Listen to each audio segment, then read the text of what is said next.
Hello there. Welcome to the Saroy channel, wherever you are in the world. And so much love to each and every one of you.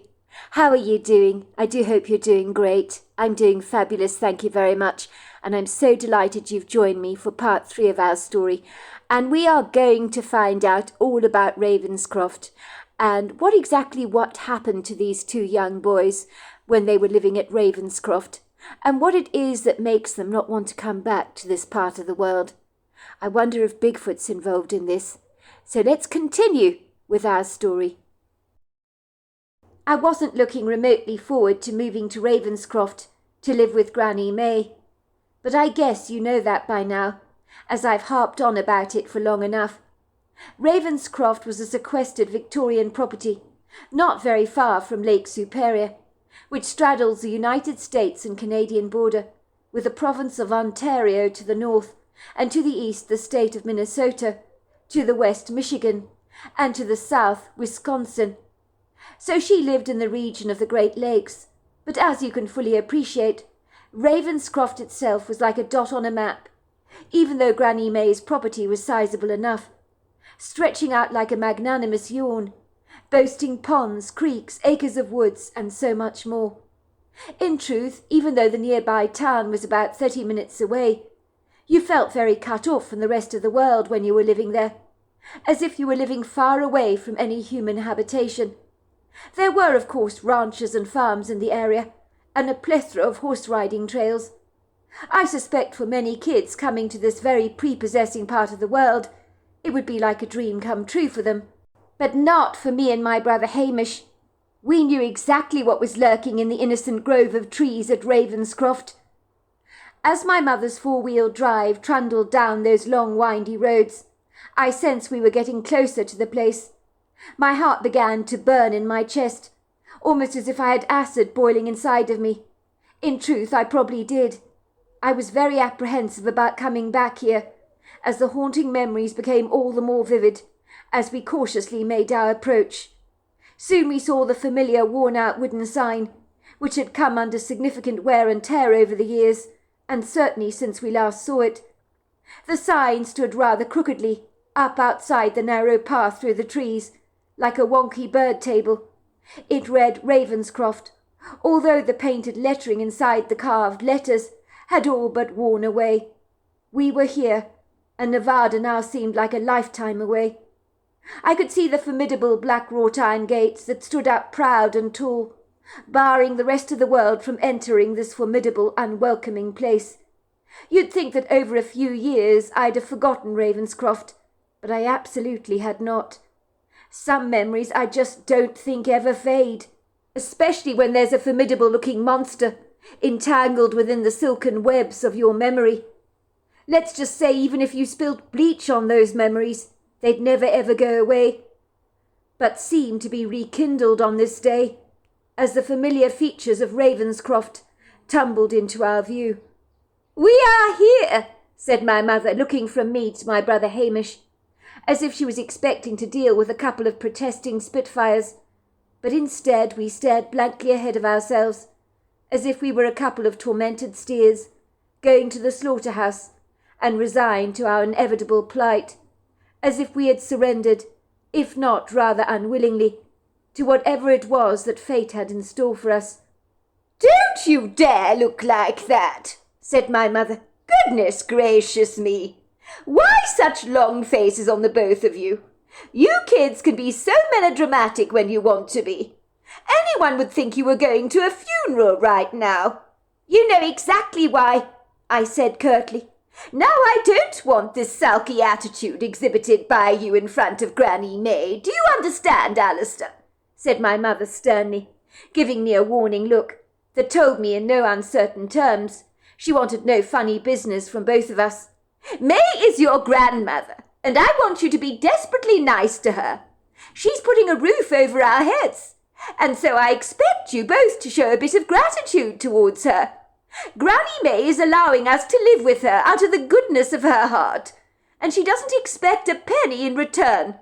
So I expect the both of you to show some thankful appreciation, instead of looking like someone who's dropped $100 and found a penny in its place." I saluted my mother and said, "Aye, aye, sir." My mother opened the window of her car and pressed the intercom system on. We could hear it ringing inside the house, like a telephone, but no one answered, so my mother pressed it again. Then we heard Granny May's slightly breathless voice on the crackling intercom system. It seemed so far away. "Is that you, Flo?" "Yes, it's me, Mum.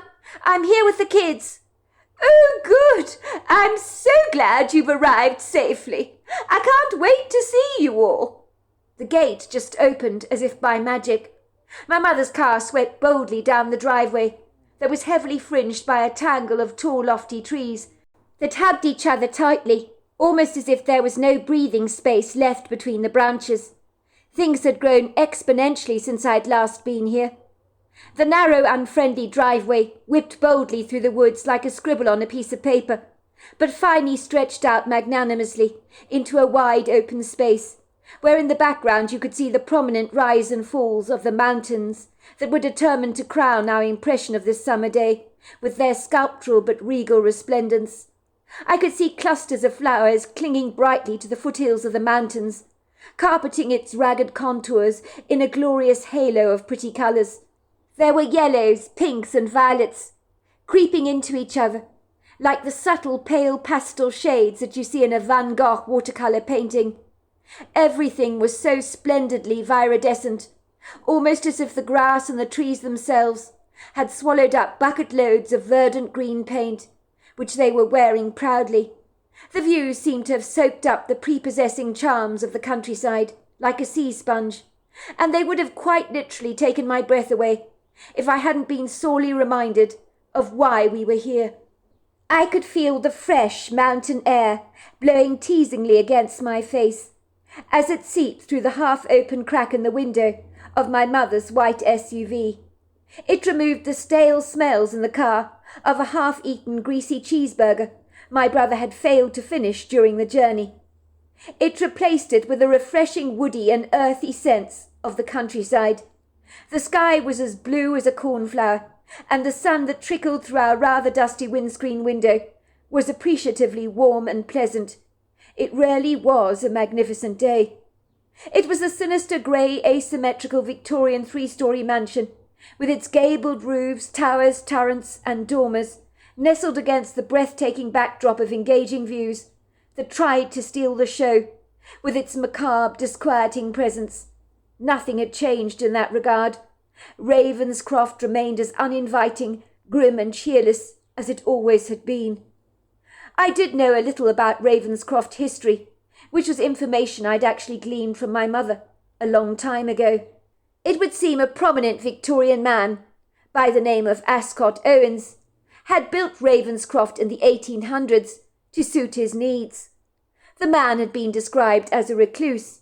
He shut himself away from the rest of the world and was never seen again by anyone in public. During that time, rumours had abounded and circulated about Ascot Owens. One was that he had a facial disfigurement of some kind that he'd got from an accident, and refused to be seen by the general public for fear of ridicule. No one, of course, knew the real reason as to why Ascot Owens shut himself away, but speculation was rife. Ascot had a few servants who took care of his immediate needs. They cooked, cleaned and shopped for him. These faithful servants never divulged the real reason why their master never left Ravenscroft. It would seem they loyally took his secret down to their own graves. On our arrival at Ravenscroft, I observed that the mansion was drenched in a darkness, as if the sun itself had avoided to shine on it for very good reason. I mean, what does the light have in common with darkness? Nothing at all. As my mother parked her car on the grey stone driveway, fringed by what seemed like borders of neatly trimmed rhododendron bushes, my grandmother's front door, with its stained glass upper panels and dark wooden timber panels, flew wide open. There was Granny May, eagerly dashing towards us, almost as if she was in her early 20s. As such was her enthusiasm. I wish I could have returned the favour to her and been as ebullient about seeing her as she was in seeing us. But instead of feeling contentedly happy, my heart had become as heavy as lead. Granny May was wearing a wide-brimmed floppy navy blue straw hat, with a blue cotton dress that skimmed her skinny ankles, and on her feet she was wearing the formidable lace-up boots she always wore, that made her look like a strict governess. I always wondered why she wore shoes like that with a dress. They didn't seem to go together. "Oh, Flo, dear," she said, gathering my mother lovingly in her arms. "It's so good to see you. It's been so dreadfully long. Far too long. How I've missed you all so very much. Where are my precious grandchildren?" she asked, her hawk-like eyes descending on our car, as if she was looking for a mouse she wanted to ravage. "They're in the car," my mother chuckled. "For goodness sake, kids," she chortled, "are you going to get out or not? You can't stay in the car all day. Granny May is dying to see you." I inwardly groaned, catching my brother's eye. "We're here, Hamish. We might as well face our demons," I whispered to him. My brother made a face and whimpered, "I wish we could go back to Nevada. I really wish we could." I didn't dignify my brother's complaint with a response, but reluctantly climbed out of the back door of the car, swinging it open as slowly as I could. "Goodness gracious me! Is that Alistair?" said my grandmother, peering at me through her dark bird-like eyes, framed by crepey skin that made her look rather like a tortoise poking its head out of its shell. My grandmother was rarely old. The skin on her face was as fine-textured as rice paper.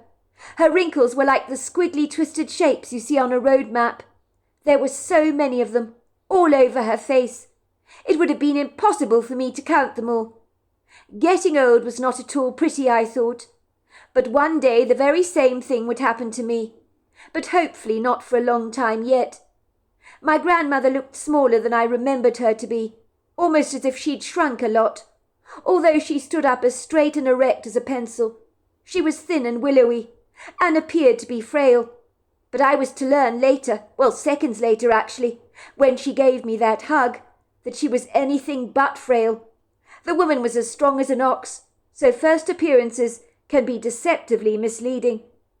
"That's Hamish over there. He's getting out of the car now. He's 12, said my mother, grinning as my brother finally climbed out of the car, with a vacillating hesitancy, which made it conspicuously clear he was not at all happy to be here. Granny May gasped with astonishment when she laid eyes on Hamish. "Hasn't he grown?" said my mother proudly. "I think the last time you saw Hamish, Mum, he was a wee little thing, was he not?" "I'm not a wee little thing," said Hamish, looking completely affronted, giving my mother a contemptuous glare. Hamish hated to be described as small. "I'll have you know, Mum, I'm one of the tallest boys in my year." "I'm sure your mother didn't mean it like that, love. Of course you're not a wee little thing, Hamish," said my grandmother encouragingly. "Far from it, young man. What your mother is saying, Hamish, is that you've grown a lot since I last saw you, and indeed you have. Do you remember me at all?" "I remember you," said Hamish gingerly, giving my grandmother the once-over. I wished in that moment I knew exactly what my brother was thinking, but his stoic expression gave nothing away. My grandmother ran towards me and my brother unabashedly. She eagerly folded us into her arms in a welcome embrace, and her hug was so powerfully strong it almost expunged all the air from my lungs. Granny May might be many things, but frail she certainly was not. My brother nervously looked up at Ravenscroft towards the large bay window of the bedroom that we had shared together when we were last there, as we had insisted on always sharing a room. Hamish visibly flinched as he stared up at the window. He was to tell me later he was sure someone had been standing in that bay window, watching us.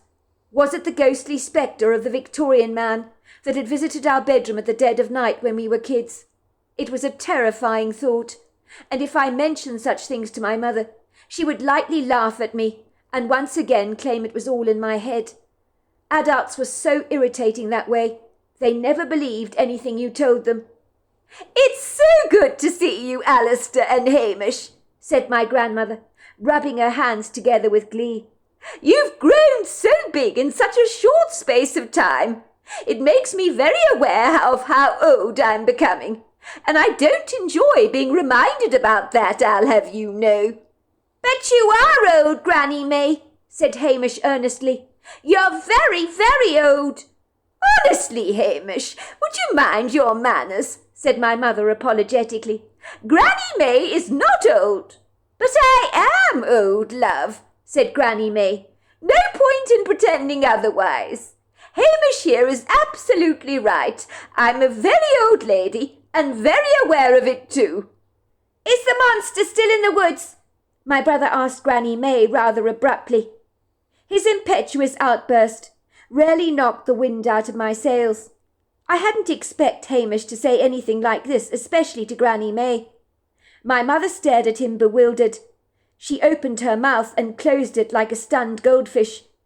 My brother, ignorant to any offence he might have caused, continued, "The black hairy one that was here last time. He was really, really horrible. I thought he was going to eat us up, Granny May. He was always looking in at us from the bedroom window. He was big and scary." My mother rolled her eyes in the back of her head and sighed in exasperation, but she said nothing. Granny May chuckled politely.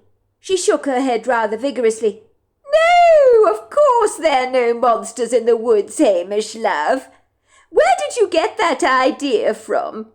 When you were last at Ravenscroft, you were a very little boy back then. I'm sure you imagined what you saw." "But what about the old Victorian man?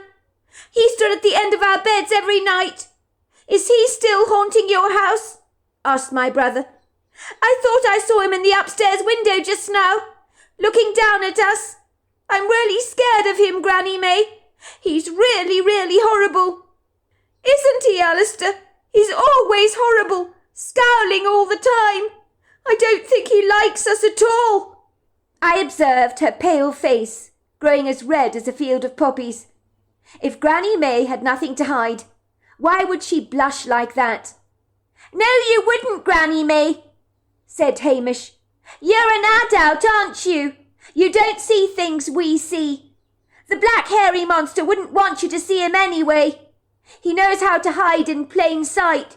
But me and Alistair, we saw him often, but it was always at night. How can you be sure, Granny May, that Ravenscroft isn't haunted, if you haven't seen anything yourself, because it doesn't mean it's not there? We saw the old Victorian man standing at the end of our beds when we were living there. He visited us all the time when we were last here. I know the clothes he wore were Victorian, because we learnt about that at school, and they matched what we saw him wearing. I think he's a ghost, but he looked real, and he was really horrible, scowling all the time at us." "You ask a lot of questions, young man," said my grandmother, chuckling awkwardly, although I don't think she was laughing at all. She probably didn't know how else to conduct herself. "I assure you," she insisted, "Ravenscroft is not haunted, whatever you think you saw. It's all in your head, Hamish. You've got a feisty one here, Flora, have you not?" she said, turning her attention on my mother, and probably hoping that the subject could quickly be changed, because I suspect she felt like a deer caught in headlights, with all Hamish's inquiries getting the better of her. One thing was for certain, she was hiding something, and I was to discover that Hamish felt much the same way. He confided in me later that day, saying, "I know Granny May's seen the monster in the woods." "You really think so?" I'd asked him. "I know so," Hamish had said. "I saw the truth in her eyes. I wonder why she doesn't want to talk about it, why she doesn't want to admit the truth, why she's hiding him from us." "Maybe she's just scared we'll leave," I said. "I think she's so happy we're here. She's so pleased to see us. She doesn't want us to think there is anything to be afraid of. That's why she's covering it all up." "You're right, Alistair," Hamish agreed. "I think it must be lonely living in such a big house all on your own. She must be very scared living in this place. I don't even know how she can sleep at night. Do you think she's seen the ghost of the old Victorian man? Maybe she's seen him as well, but doesn't want to admit that to us either." "I'm not sure if she has," I said. But she didn't seem surprised when we mentioned him. She knows more than she's letting on, that's for sure. Mum, look at you, my mother said. You look so flustered. Don't take any notice of Hamish. She's always like that, winding people up the wrong way. Take no notice of him. He lives in a world of his own, you know. He's a big believer in all this fictitious stuff.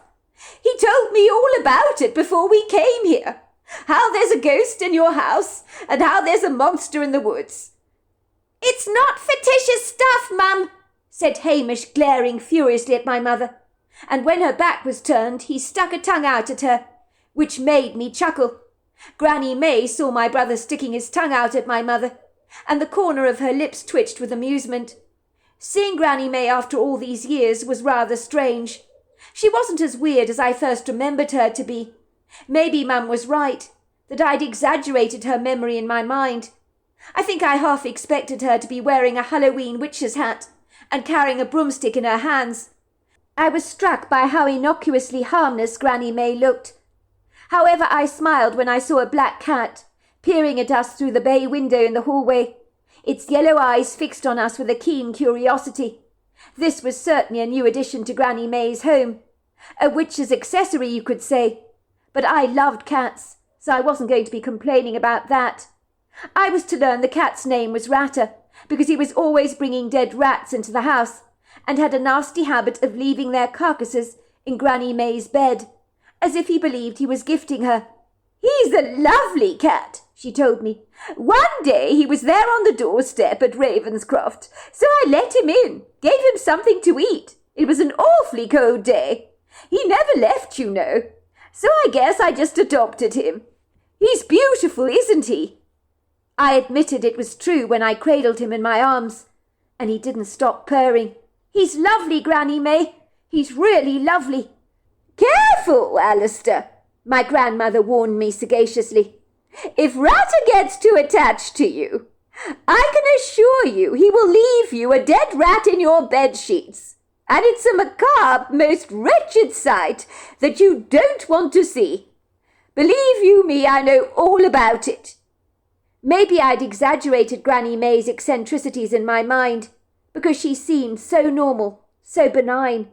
In truth, she looked like a very ordinary old lady. I suddenly felt guilty for spouting all kinds of mean things about her. My mother was right.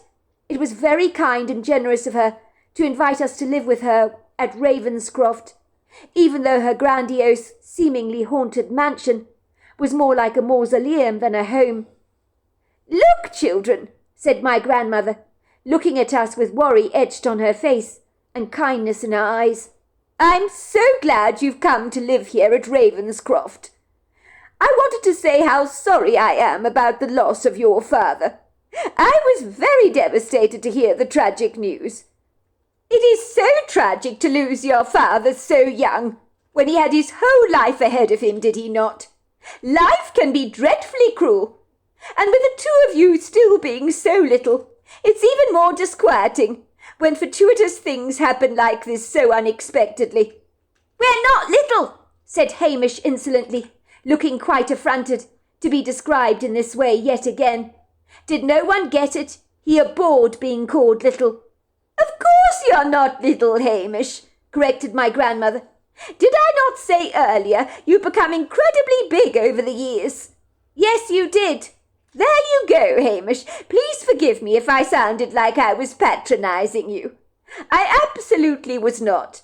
What I wanted to tell you both, given all the questions you've been asking me about Ravenscroft, when you were mentioning the noises and stuff like that, I just want to say that does not mean it's haunted. I've lived in this place all my life, and I've never seen anything at all. Have you, Flora? She said, turning around to look at my mother, her eyes almost pleading my mother to agree wholeheartedly with what she was saying. No, I can't say I've ever seen anything, said my mother. Remember, kids, I grew up here at Ravenscroft. I lived with Granny May and her husband, who was my father and was your grandfather. Sadly, you never knew him because he died before you were born, from emphysema. Growing up, I did hear noises in the house, of course I did. You know, strange bangs and things like that. But it was probably the old pipes. Nothing to worry about. Isn't that right, Mum?" My grandmother nodded. "There you go, you see," she said with a big grin on her face, as if my mother's words had settled any misgivings we may have had. As I stood there with my grandmother next to our car, outside Ravenscroft, I could feel a formidable presence. I knew something was staring at me. I could absolutely feel it. We were being watched. Nervously, I clandestinely glanced around, looking behind me. At first it took a while for my eyes to adjust, given the glare of the sunlight that was shining directly in my face, making my visibility rather obscure. Then I saw him, as plain as the day, the big hairy black monster we'd seen as kids. My God, he was still here, even after all this time. Was he waiting for us? Had he anticipated our return to Ravenscroft?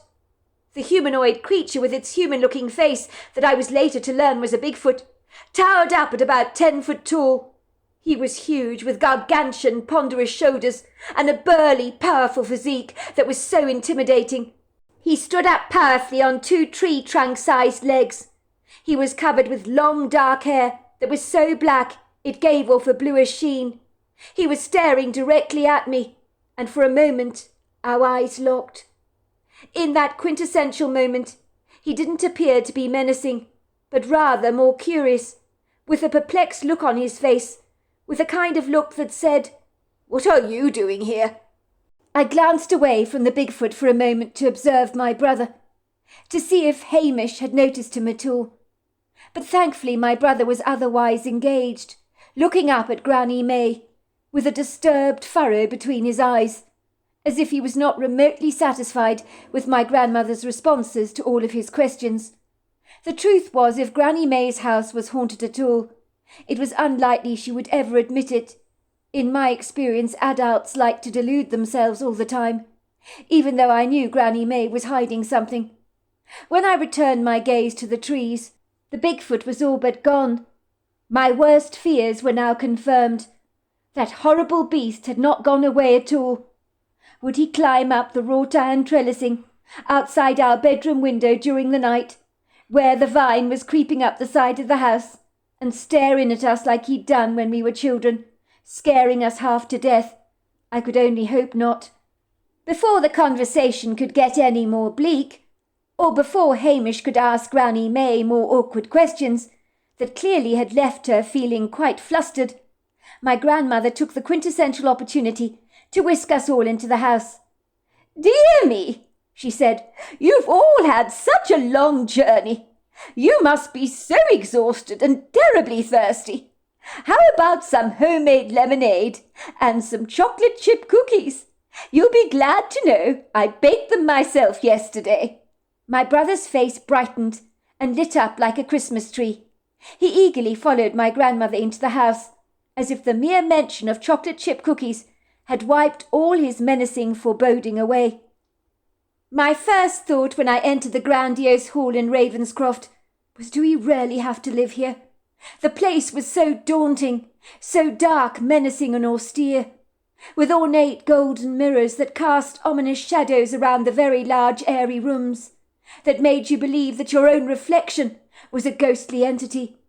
The huge portraits were done in rich oils, of long since deceased ancestors, probably in our family line. The very smart clothes they were wearing bore no resemblance at all to what we wear today, only further announcing the great age of the property. The largest portrait of all was done in oils, and was situated above the grand fireplace. It was of Ascot Owen himself, who was also one of our long-lost ancestors on my mother's side of the family. I had studied that picture at great length, and there didn't appear to be any disfiguring features on his face, so that could not be the reason he had shut himself away at Ravenscroft for the rest of his life. Something else must have been going on with him.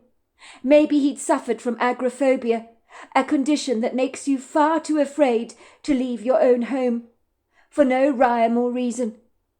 The textured ornate wallpaper with its intricate designs were all done in deep colours, from dark greens to burgundies and reds. The patterned carpets were dark, as was the wood panelling, and the heavy furnishings that were upholstered in dark greens, reds and golds. The curtains that framed the windows were heavy and dark. How could Granny May live in such an oppressive, gloomy, foreboding house, all on her own, I wondered. I'd be scared to death living here on my own, in this very dingy place. One thing was for certain. While we lived here, I would share a bedroom with my brother, like we'd done before in the past. There was no way I'd be seen dead sleeping in a bedroom on my own. So there we are. That is the end of part 3 of our story. Part 4 is tomorrow night, and I look forward to you joining me then.